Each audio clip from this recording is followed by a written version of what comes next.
2. Unlimited gacha. Kenaran dari gift. Setelah kemunculannya yang luar biasa, wanita itu pun berlutut di hadapan Light. Melihat Light terluka, wanita itu pun seketika menyembuhkan Light. Light pun tersadar semua luka di tubuhnya telah sembuh. Wanita itu pun dengan nada sopan mengenalkan dirinya sebagai Maid Mei kartu Super Ultra Rare yang berlevel 9999 hasil dari gift gacha. Mei pun menanyakan nama tuannya. Light jawabnya singkat. Mei pun berkata, sungguh nama yang indah. Mei pun bersumpah setia kepada Light akan menjaga dan melindungi Light apapun yang terjadi. Light pun tidak percaya gift yang selama ini dianggap sampah dan tidak berguna bisa mengeluarkan sesuatu sehebat itu. Kemudian Mei pun meminta izin ke Light untuk memeriksa giftnya. Light pun mengizinkannya. Setelah mendapat izin, Mei pun langsung memindai gift Light. Menurut hasil pemindahan Mei, gift Light itu bukan gift ampas. Lalu Mei menjelaskan bahwa gift unlimited gacha itu tergantung ketebalan sihir di sekitarnya. Selama ini, Light selalu menggunakan giftnya di permukaan udara yang memiliki ketebalan sihir sedikit. Jadi, kartu yang sering keluar kartu ampas. Tapi, ketika Light menggunakan giftnya di dasar abyss yang memiliki ketebalan sihir yang banyak, maka Light bisa mengeluarkan kartu yang kuat. Mei pun menjelaskan tentang urutan kartu yang bisa dihasilkan dari gift unlimited gacha. Berikut urutan tingkatan kartu yang bisa dihasilkan dari gift unlimited gacha. X Extreme, SUR, Super Ultra Rare, UR, Ultra Rare, Triple SR, Super Rare, SSR, Super Rare, SR, Super Rare, R, Rare, N, Normal, dan SN, Sampah. Dengan tampang OO-nya, Light pun menjawab, oh begitu. Wajar ya guys, dengan IQ Light yang minim, dia hanya bisa menyimpulkan bahwa dia bisa memanggil seseorang yang hebat seperti Mei jika dia berada di tempat seperti ini. Mei pun merasa bangga karena tuannya bisa sampai di dasar abyss seorang diri hanya untuk memahami kekuatan dari gift unlimited gacha. Mei pun bertanya, mengapa tuannya pergi ke tempat seberbahaya ini seorang diri tanpa peralatan apapun? Tapi Light langsung nangis dan cerita kalau dia sebenarnya tidak turun ke dasar abyss atas kemauannya sendiri. Dia dibuang sama anggota partinya. Mei pun langsung memeluk Light, menggenangkan wajah Light di tetek Mei yang tobruk sambil berucap, silahkan Tuan memberi Mei ini perintah. Saya akan membawakan semua kepala para pengkhianat itu dalam beberapa jam saja. Tapi Light menolak usulan itu. Mei mengira kalau tuannya itu seorang yang baik. Light pun bergumam, aku percaya pada mereka, namun aku dibohongi, aku dipukuli, lalu berakhir di sini hampir mati. Itu semua karena aku lemah. Aku ingin menjadi lebih kuat dan membalaskan dendam pada mereka. Mungkin Mei berpikir kalau manusia biasa sepertiku tidak bisa melakukannya. Seketika Mei berlutut di hadapan Light sambil berucap, tentu tidak. Keinginan Tuan adalah keinginan Maid ini. Mei pun menyarankan Light untuk membuat kerajaan dan memanggil banyak bawahan di dasar abyss ini. Light pun menekan tombol gift slotnya. Di dungeon terbesar, kuat, dan terjahat, dungeon abyss. Seketika, dasar dungeon abyss diselimuti cahaya yang sangat terang, menandakan awal dari rencana balas dendam Light. Seketika,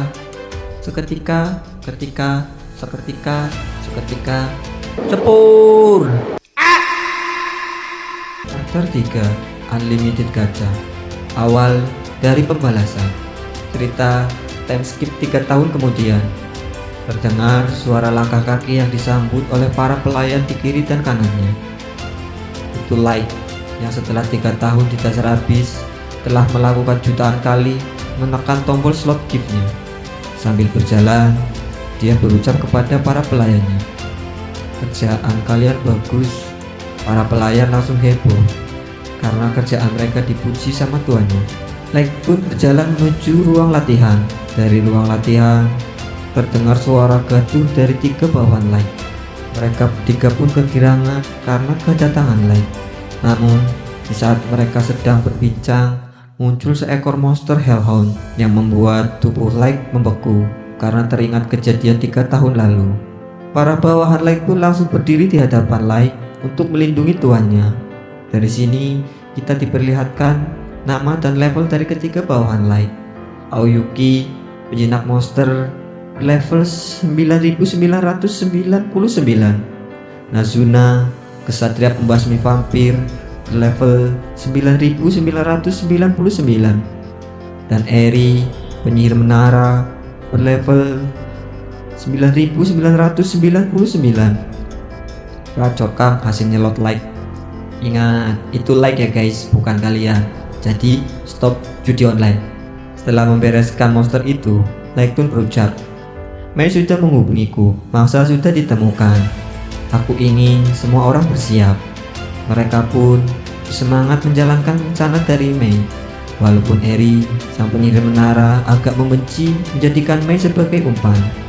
Setelah memasang tampang garangnya, Light pun berucap, waktunya membalaskan dendam. Scene berganti di tengah kota manusia serigala. Terlihat Garu sedang dikelilingi para penggemarnya. Garu pergi ke sebuah bar untuk menikmati minumannya sambil dipuji sama pelayan bar. Ekor Beastman pun bertanya pada Garu cara untuk menjadi sekuat dia. Garu pun teringat tentang misinya 3 tahun lalu. Misi rahasia Gathering of Rice. Masih ingat kan guys? Misi untuk meneliti Light apakah dia kandidat master atau bukan? Oke, kita lanjut. Garu dan para anggota partinya yang lain yakin bahwa Light telah mati di dungeon abyss. Walaupun mereka tidak bisa menemukan Light setelah terteleport entah kemana. Garu yang tengah asik menikmati minumannya tiba-tiba mencium bau kematian. Instingnya menyuruhnya untuk kabur. Tapi ketika melihat yang mendatanginya seorang wanita manusia dengan paras yang cantik, itu Mei ya guys yang sedang menyamar. Mei bertanya apa benar Anda Tuan Garu, teman party Tuan Light. Di sini Mei berpura-pura bahwa Light itu seorang bangsawan dan seluruh negeri sedang mencari keberadaannya. Mei meminta Garu untuk membantunya mencari keberadaan Light dengan menyerahkan bayaran yang cukup banyak. Garu pun mengabaikan instingnya untuk kabur dan menerima misi untuk mencari Light. Dalam hati, Garu berpikir, wanita ini cukup cantik dan lemah. Tubuhnya juga menarik. Aku ingin bermain dan menikmati tubuhnya. Scene berganti di depan pintu masuk dungeon abyss dengan anggota party 12 orang. Garu dengan 10 temannya dan Mei dengan keahlian ras Beastman. Mereka bisa masuk ke tengah dungeon tanpa harus bertarung dengan monster. Garu menunjukkan tempat terakhirnya melihat Light. Ia bercerita, di tempat itu kami dijebak oleh gerombolan monster. Dan tanpa sengaja, Light mengaktifkan jebakan sihir teleportasi yang membuat Light terteleport entah kemana. Mei berlutut dan mulai berdoa. Garu pun menyuruh para anggota partinya untuk menghadang satu-satunya jalan keluar. Garu masih melanjutkan cerita palsunya. Tapi Mei sudah tidak bisa menahan emosinya dan mengucapkan, kalau saja aku bisa berada di sisinya lebih awal, dia tak akan terluka parah. Merasakan hawa membunuh yang kuat dari Mei membuat Garu meloncat mundur ke belakang, menjaga jarak dari Mei. Garu pun berpikir, bagaimana dia bisa tahu kejadian itu? Hanya anggota Gathering of Rice dan para petinggi ras saja yang tahu. Apakah dia ini mata-mata? Mei pun mengeluarkan aura yang membuat tubuh Garu memiliki ketakutan. Dia tidak percaya dengan instingnya. Garu pun berucap, dia cuma wanita dari ras terlemah, mangsa yang seharusnya bisa kita nikmati dan jual sebagai budak.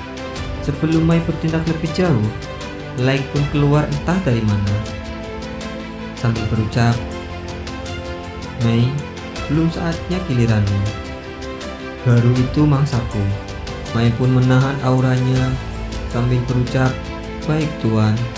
Garu dan para anggota partinya masih bingung siapa dia dan sejak kapan dia ada di belakang kita. Yang lain menimpali, bukankah ini seharusnya tugas yang mudah dan nikmat? Light pun membuka penutup kepalanya. Betapa terkejutnya Garu melihat Light. "Bagaimana mungkin kau masih hidup, Light? Aku di sini untuk membalaskan dendam 3 tahun lalu." Garu yang masih merasa bahwa Light masihlah bocah lemah seperti 3 tahun lalu, dengan nada sombong Garu pun berucap, "Balas dendam kau bilang? Lalat level 15 sepertimu mau melawanku?" Tawa Garu dengan lantang. "Manusia memang bodoh. Wanita itu memang kuat, tapi jumlah kami lebih banyak. Kami Beastmen tidak akan kalah dengan ras lemah." "Wanita itu membantumu kan?" ucap Garu. Light pun membenarkannya. Garu pun memerintahkan anggota partinya untuk mengepung Light dan menutup jalan keluar agar Light tidak bisa kabur. Garu berencana untuk membunuh Light dan menyerahkan tubuhnya pada Drago, si Dragonewt, agar membuat si Dragonewt berhutang budi padanya dan bisa membuatnya menaikkan level ras Beastman. Garu pun menyuruh anggota partinya untuk menyerang Light. Dua manusia serigala berlevel 130-an melesat maju ingin menyerang Light, tapi tanpa disadari kepala mereka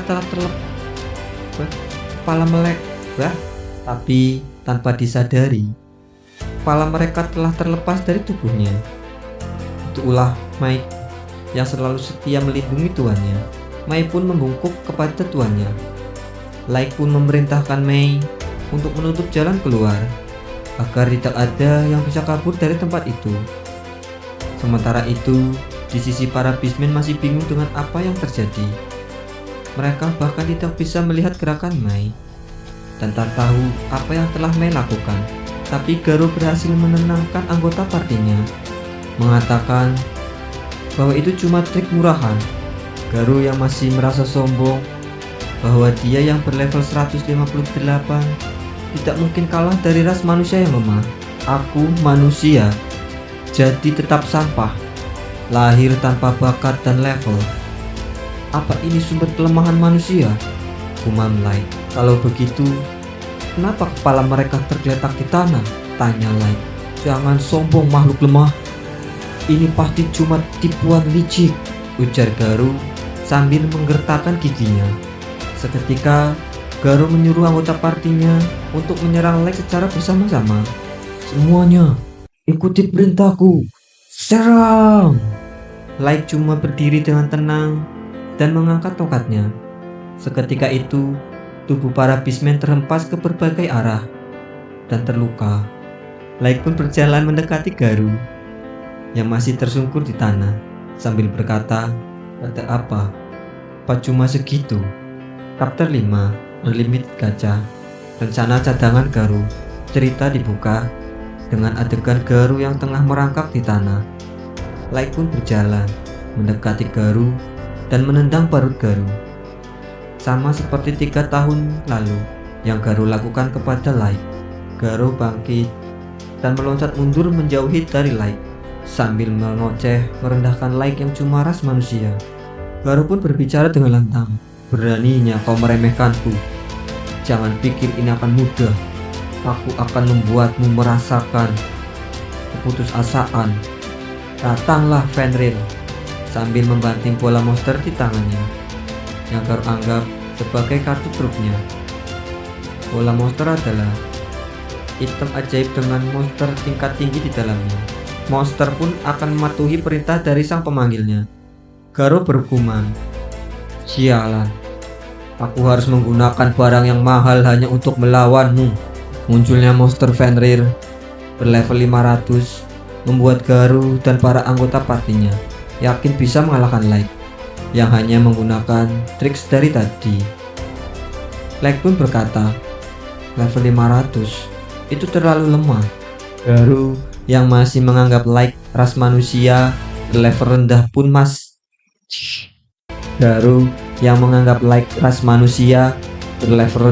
pun menertawakannya keanggelan ngomong itu. Ini level 500. Dia hanya perlu meniupmu dan kau akan binasa. Baru meminta like untuk memohon ampun sama seperti 3 tahun lalu. Maka dia tidak akan membunuh like. Tetapi like dengan wajah tersenyum dan tangan terbuka berkata, "Aku tidak akan bergerak sedikit pun dari sini. Lakukanlah sesukamu dengan kartu trufmu yang membosankan itu."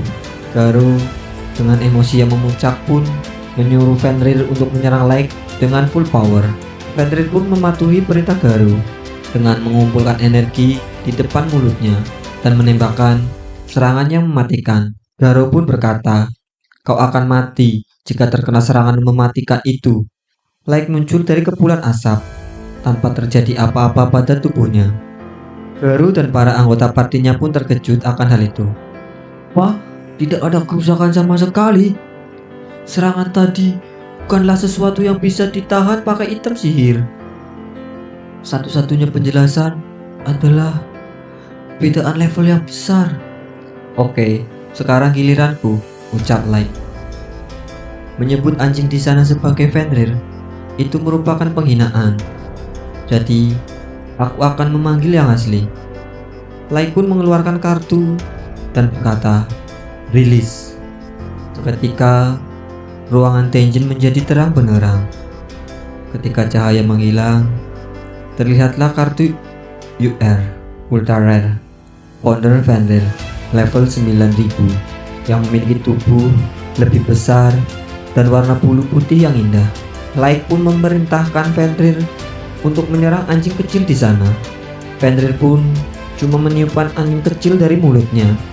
Ketika angin itu menyentuh Fenrir panggilan Garu pun membeku seketika dan hancur berkeping-keping. Melihat hal itu, membuat Garu dan para anggota partinya gemetar ketakutan. Garu pun masih tidak percaya Like bisa melakukan hal itu. Dan dengan tubuh gemetar, Garu pun bertanya, "Bagaimana bisa kau mendapatkan sesuatu seperti itu?" Tanpa memanggil Fenrir pun, "Aku bisa membunuh anjing itu. Hanya beberapa detik," ujar Like. "Apa?" teriak Garu. "Percaya, itu karena aku yang sekarang adalah level 9999, ujar Like sambil memperlihatkan levelnya di hadapan Garu. Cepur! Terima kasih telah menonton video ini sampai habis. Dukung channel ini agar terus bisa menghibur kalian. Tulis juga pendapat kalian pada kolom komentar. Jangan lupa di subscribe. Mohon maaf jika ada salah-salah kata. Admin mohon pamit. Sampai jumpa di video selanjutnya.